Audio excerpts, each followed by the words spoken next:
The third Toshiba Australian National Rally Sprint Championship again pits some of Australia's top circuit racing drivers against our rally champions with an intriguing extra ingredient. We have two top New Zealand competitors and, until recent times, the fastest rally car in the world, the constant four-wheel drive Audi Quattro Turbo. The first runner, Peter Jansen. One of four drivers who's chosen to describe his age as 40.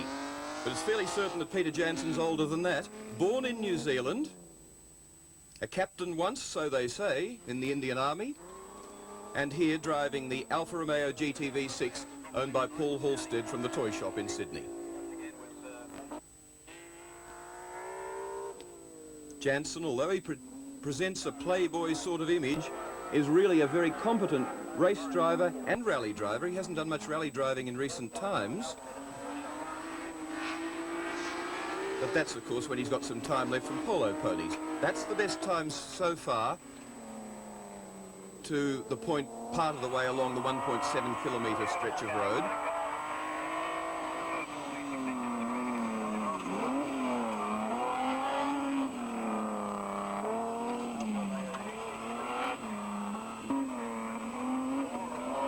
Jansen really treating the GTV fairly gently, in fact.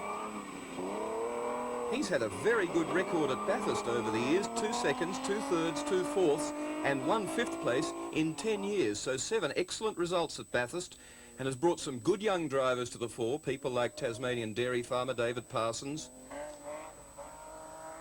And also, of course, didn't bring to the fore Larry Perkins, but certainly helped him get back into the Australian scene. Across the finishing line, and there's his time, 1 minute 24.392 seconds. Now Ross Dunkerton, 5 times Australian rally champion, a real character, a man like Jansen who loves to play up and have a good laugh, but a very competent rally driver, and hard into it immediately through the first corner, using a lot of lock in the old Hugh Bell Mazda RX-7.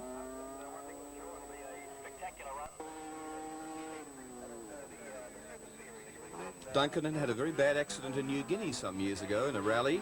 4th in the Repco trial in a Volvo, and there's his midway point time, better than Jansen's.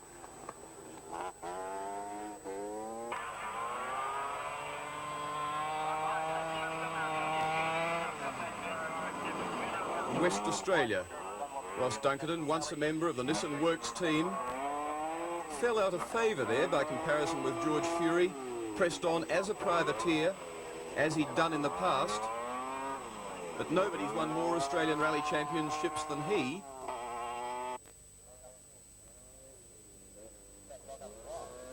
And as you can see, getting up plenty of attitude, straightened the car up there, and I wonder if there's a problem. Car's getting a number of punctures in practices for this rally sprint over the course, and there's his best time, which is the best time so far, 1:20.84. Married Kate Hobson, who was his navigator when he won the Australian Rally Championship, making Kate the first woman ever to win an Australian motorsport title. And the Mitsubishi Starion Turbo rear-wheel drive, keeping Officer pretty busy, using a lot of lock there and looking as though he doesn't have a great deal of traction. Perhaps not on ideal tyres. He's aiming for 1:20.848, Dunkerton's time. There's his intermediate. Outside, as you can see, Dunkerton's by 1.5 seconds.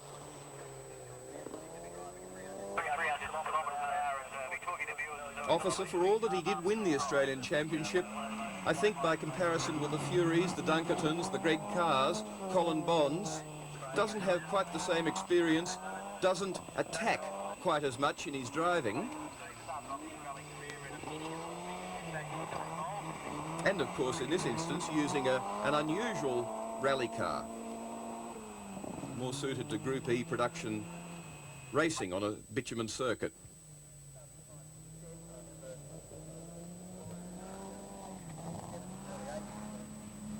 Right in tight, which is very good. A lot of attitude up, which means he's probably got a lot of power on too. And as you can see, 1 second slower than Dunkerton. Now Greg Carr. A great talent, this man, 33 years old. but a talent to some extent wasted.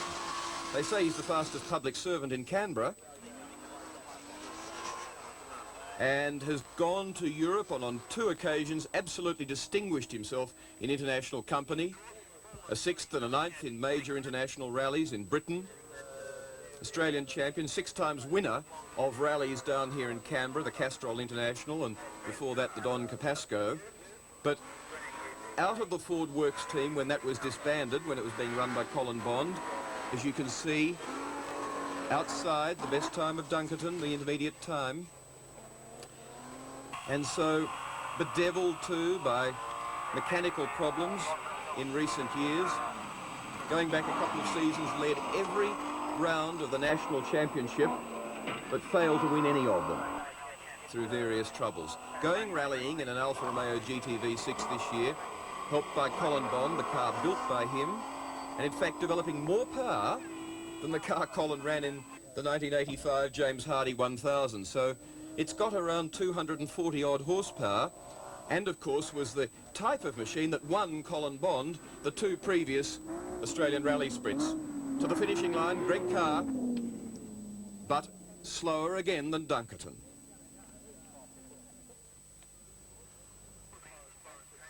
Smooth Jim Richards. If Colin Bond's Mr. Versatile, well then Jim Richards even more so. He's been in New Zealand an ace rally driver, race driver, go-kart driver and speedway driver. So he's got more strings to his bow than Colin Bond. He is the reigning, the defending Australian touring car champion. He's Mr. Nice Guy. Doesn't say a lot, but liked by other competitors, greatly respected by other competitors, which to Jim is probably even more important. As you can see, very smooth and easy on the car. And look at it. Faster time to the intermediate stage than Dunkerton. Not looking spectacular. Again, one of the Subaru 4-wheel drives and turbocharged. They've got about 170 horsepower, and they're brought in by the importer LNC at a special price for rally drivers, only about $13,000 the first delivery of them, so they really have proved to be a bargain for this Group A rallying. And sliding very wide there. And in fact, one wonders whether he mightn't have a flat tyre too, Jim Richards. Fastest intermediate time so far.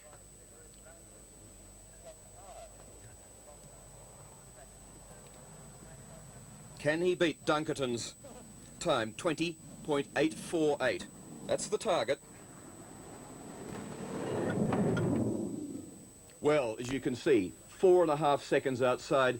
I think he must have had something go wrong with the car when he had that half lose, because he'd done so well in the early section. Now Colin Bond, the defending Australian Rally Sprint champion, and that really is just one event. It's been held annually for the last 2 years. This is the 3rd, and this man's driven everything, and you can usually hear his voice cackling away around the paddock of any race meeting that he's been at. He's been New South Wales hill climb champion way back in the 60s before Harry Firth drafted him into the Holden dealer team. He's driven Formula 5000 and other single-seaters. Hannu Mikkola said he should go to Europe. He's such a good rally driver. And at that stage he was winning major races as well, but outside Dunkerton's intermediate time.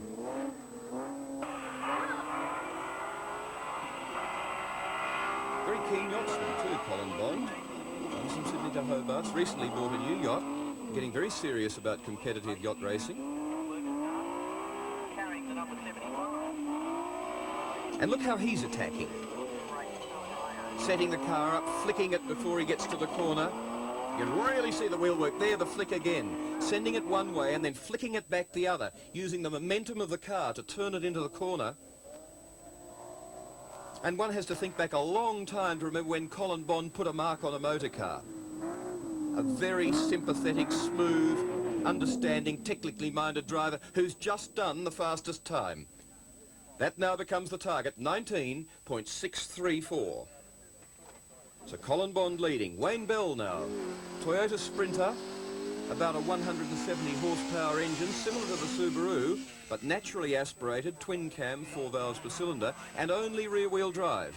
And look how the former Holden dealer team driver gets it sideways through the first corner. That's the attitude rally drivers like. They like the tail swinging, like to be able to steer it on throttle as well as on wheel. And this man, a very underrated driver. Last year, winner, as he's got a lot of attitude up there, and again, he really is steering it there on the throttle. This man, the winner last year of the trophy event at the Rally Sprint.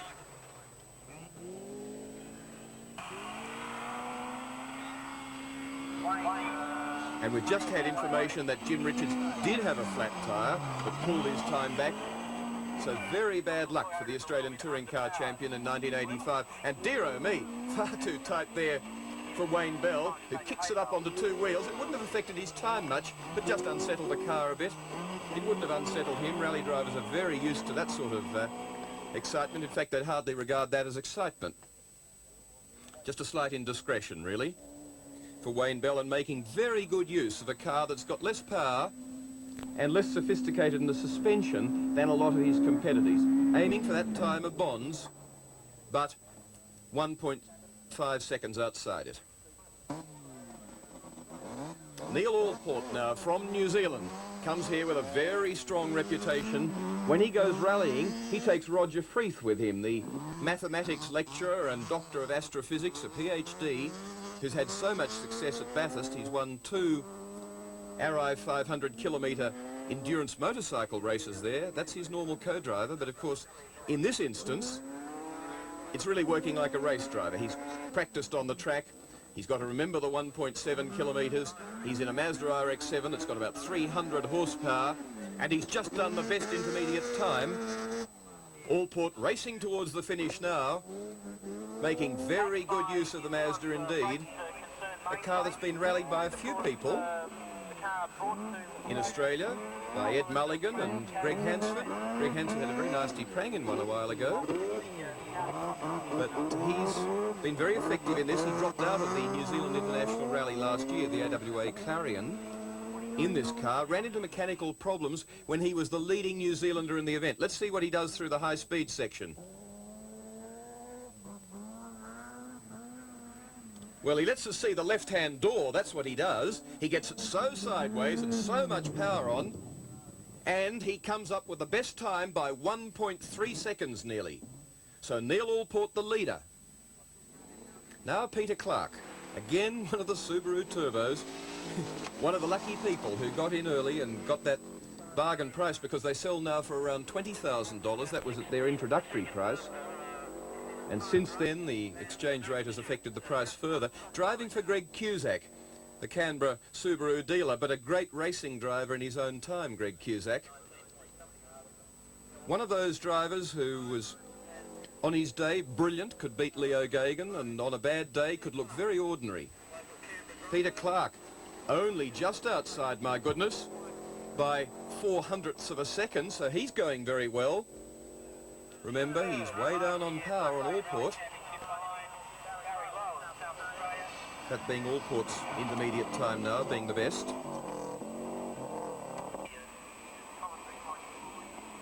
"35 years old, Peter Clark. Started rallying way back in 1971 in a Mini. And you can see the natural understeer tendency of the Subaru there. A bit hard to get it to turn into corners. It's a fairly equal balance of drive between front and rear, about 50-50, and the ideal situation is thought to be about 60-40, 60% to the rear, 40 to the front. So it's not as much of a thoroughbred as some other four-wheel drives, and as you can see, his time is just over 2 seconds slower.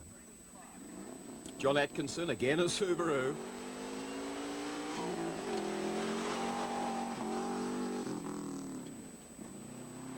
And John Atkinson, one of the four who say, I'm 40 years old, and doing a lot of wheel work there from Bega down on the New South Wales south coast, and 9 years ago was a top motorcycle desert racer.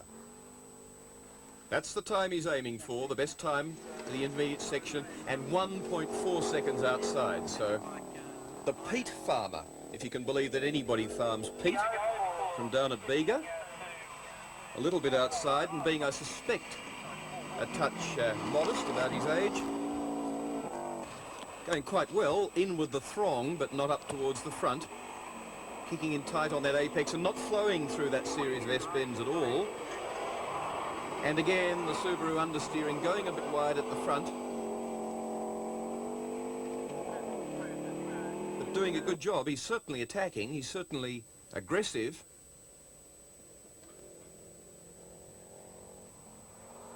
In fact, it was Atkinson who recorded Subaru's first outright win in a rally. Can he beat Allport? I doubt it. And in fact, as you can see, 3 seconds outside. Now Malcolm Stewart from New Zealand comes here with an enormous reputation, and look at the way the Audi Quattro bit when he dropped the clutch. This is a four-wheel drive with a 40-60 split and a turbocharger. It's around 400 horsepower, and this man knows how to use it properly. This is the ex-Hannu Mikkola car from the 1983 International Rally in New Zealand, and anything that was in Hannu Mikkola's hands was a very good piece of machinery indeed. In fact, at the time, it was absolutely the state of the art. Well, goodness me, 1.6 seconds very nearly off the best intermediate time of Allport's. So that car really is flying, and some of that time would have been, some of that gain would have been in the way the thing leapt off the line. Magnificent traction. Quite a big car and a solid car, and now being ousted overseas by the mid-engine four-wheel drive turbocharged cars, which are much lighter too. The first one of those was the Peugeot 205. It looks like a 205 Peugeot, but a specially built car. Lancia has now got a car that's beating that, and Ford RS2000 is having a crack at both of them, and that's the current technology. This, of course, is a front-engine car, so it has a lot of weight bias to the front. There's his target time, and he's beaten it by 1.17 seconds. So in a great drive, Malcolm Stewart. Now Greg Carr. A most entertaining driver to watch. The Alpha fairly slow off the mark there. And that's curious in a sense, because among the rear-wheel drive cars, it's got a more advantageous weight bias because it's got the gearbox down at the rear of the car. So more weight over the rear wheels to help it get away. But it didn't seem to work. The theory didn't translate to practice.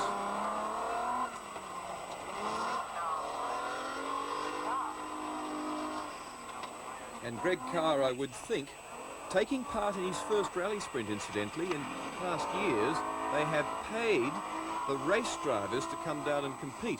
And some of the rally drivers didn't like that. They reckoned they were equal in ability and what they were offering the public and their drawing appeal. So Greg Carr was one who said, I won't compete unless you either pay me this, well, you pay me the same. Either don't pay us anything or give me the same amount of money. So this is his first rally sprint.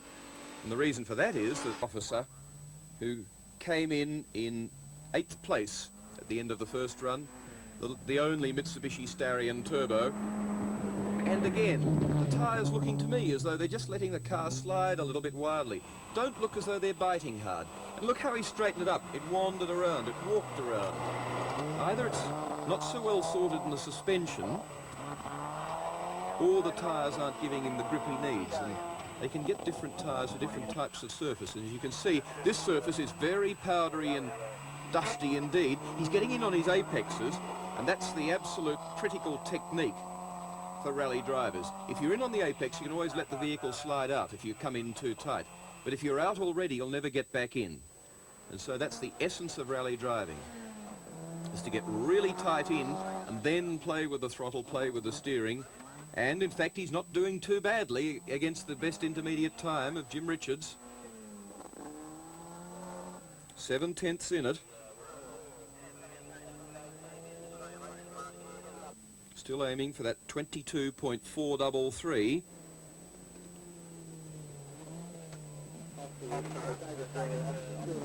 And good through that last hairpin.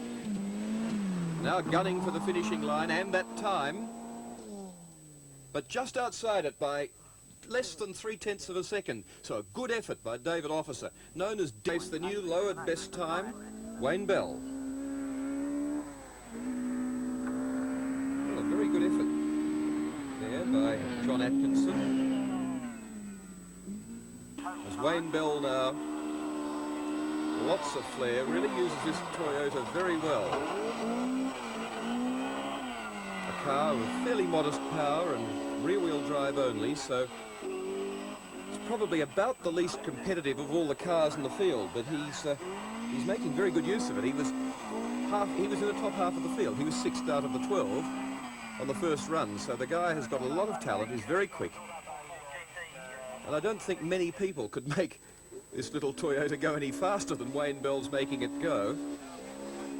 From Karua, up near Newcastle. And as you can see, only half a second in it. Against a four-wheel drive turbocharged car. 1.8 litres, the Subaru. This is a 1.6 litre non-turbo. The new target time, John Atkinson's, but 0.8 of a second slower for Wayne Bell. Now Ross Dunkerton. He often starts off events with some horrible face mask on and trying to terrorise other competitors or spectators. But look, when he gets busy, how hard he goes. And he really is a good lad at the wheel. Similar car to the one that Neil Allport's running. And look how tight he is there and how much throttle he's using and how well he flicks back to the next corner too, right onto his apex.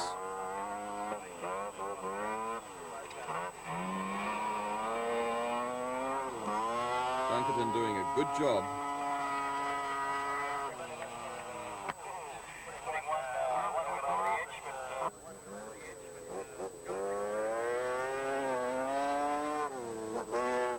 Hugh Bell, that had that car before him, also a very talented rally driver indeed. And there's just over 0.4 of a second in it to the intermediate stage, so he produces a bit of magic, and Dunkerton certainly can produce magic. Then he could be putting up the fastest time.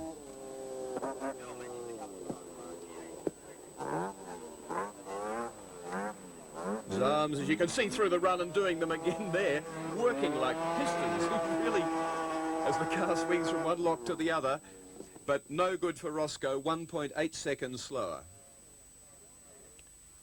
So that puts him Clark's, and Colin Bond the first man to chase it. This is the defending champion.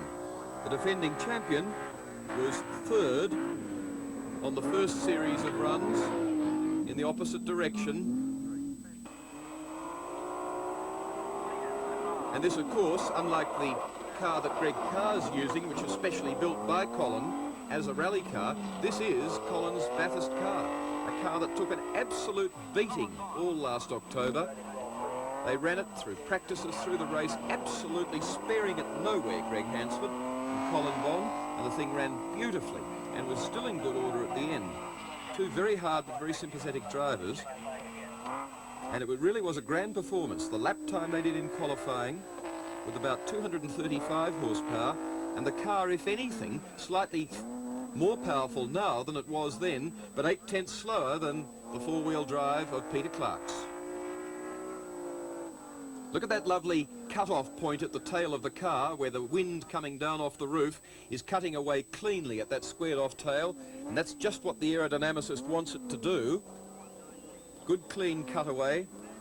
Colin Bond good through that tight left-hander onto the finishing line, but not good enough. Outside the best time by 0.9 of a second, so Colin Bond will not, for the third time, be Australian National Rally Sprint champion as Neil Allport gets away. Second fastest on the first run to fellow New Zealander Malcolm Stewart, who was 1.17 seconds faster. So the RX-7 and the youngest man in the rally sprint by 4 years. Allport really has to get steaming if he's to produce the best time.